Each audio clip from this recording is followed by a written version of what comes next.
Yeah, there's no mercy in this world, just hunger-thirsty persons in different versions, each new update that shit worsens. Why?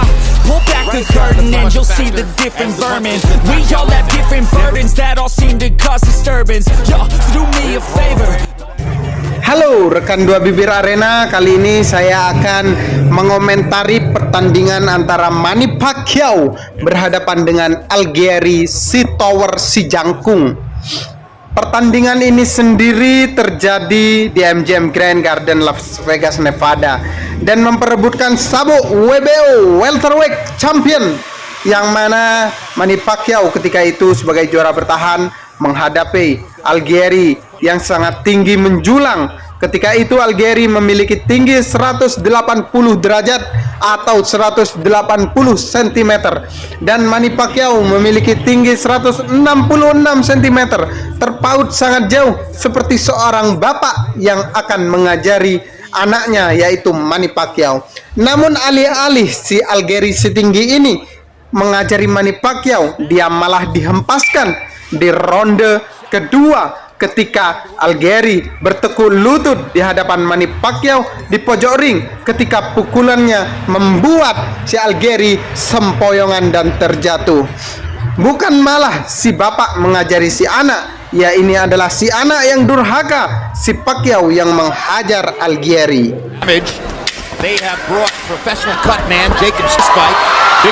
Pertandingan ini sendiri banyak menyita kalangan dunia ketika Manny Pacquiao akan berhadapan dengan orang yang jangkung. Apakah tangan Manny Pacquiao, menurut kalangan banyak orang bertanya-tanya, bisa memukul orang yang lebih tinggi? Namun semua itu bukan hisapan jempol belaka. Pendeknya tangan Manny Pacquiao dapat merangsak masuk ke orang yang lebih tinggi, karena dengan kecepatan dan dengan speed-speednya Pacquiao dapat menghancurkan walau orang itu lebih tinggi dari dirinya. I think the plan is for that that he's referring to, Roy. Pacquiao sendiri ketika itu di tahun 2014 sudah memenangi gelar banyak sekali, yaitu dia dipanggil sebagai Macan Asia atau Bintang Asia, yang dapat menaklukkan tim-tim hebat, menaklukkan petinju-petinju kelas dunia, walaupun badannya lebih gede dan lebih besar dan lebih jangkung dan lebih panjang jangkauannya. Having followed his game plan more or less so. Di ronde kelima ini saya berpikir jika Algieri masih pemanasan, namun di atas ronde kelima ini saya merubah pikiran saya kalau Algieri memang tidak mampu, memang tidak punya daya, memang tidak punya rasa untuk membunuh Manny Pacquiao. Dia hanya seorang pecundang yang dipukul terus-menerus oleh orang yang bertumbuh kecil. Dia percuma memiliki badan yang tinggi, namun nyalinya sangat pendek. Buktinya di ronde ke-6 dengan pukulan kombinasi yang tidak begitu keras, mentalnya terhuyung-huyung dan dia jatuh bagaikan pecundang yang jatuh tidak punya pegangan lagi. Nampaknya sang wasit juga heran ketika menghitung dia terjatuh 2 kali di ronde ke-6. Sang wasit menghitung 2 kali dan dia hanya bisa menatap dan berpikir, apakah takdir saya jelek ini ketika berhadapan dengan Manny Pacquiao. Manny Pacquiao sendiri di pertandingan kali ini mempersiapkan dirinya, menurut saya tidak begitu mempersiapkan, karena dilihat dari bentuk badannya tidak begitu kering. Dia mungkin menganggap jika Algieri juga lawan yang mudah. Lihat saja kombinasi pukulan kanan kiri, jos kandos, membuat Algieri tidak bisa berkutik. Dengan gaya yang sedikit aneh, saya menganggap Algieri ini memiliki gaya yang cukup aneh. Ketika itu dia hanya mundur-mundur dan membungkukkan badannya.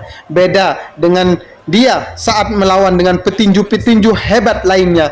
Dia tampak mencongkakkan dan mendangakkan kepalanya, tapi di depan Manny Pacquiao dia bagaikan serpihan debu yang hanya halus, dan di ronde ke-9 dia kembali terjatuh bagaikan kapas yang ditiup oleh seseorang yang memiliki bau yang menyengat. Sang wasit pun menghitung untuk yang sekian kalinya, dan pukulan Manny Pacquiao nampak saja dia masih menatap dengan hangat takdirnya yang terus digempur oleh sang Manny Pacquiao.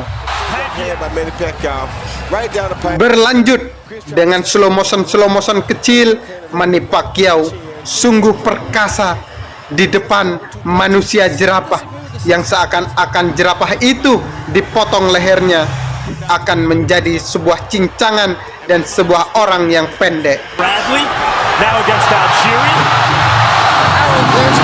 Betul saja, di ronde ke-10 siksaan yang bertubi-tubi pun terus dilancarkan. Saya sebagai penikmat tinju ketika itu tidak tega melihat orang setinggi Algieri dihajar habis-habisan oleh Manny Pacquiao yang digadang-gadang memang menjadi manusia tinju, manusia bintang yang sulit dikalahkan. Algieri's right hand leads early. Di penghujung ronde 12, Algieri yang saat itu sudah habis mentalnya nampak hanya seperti bermain teka-teki.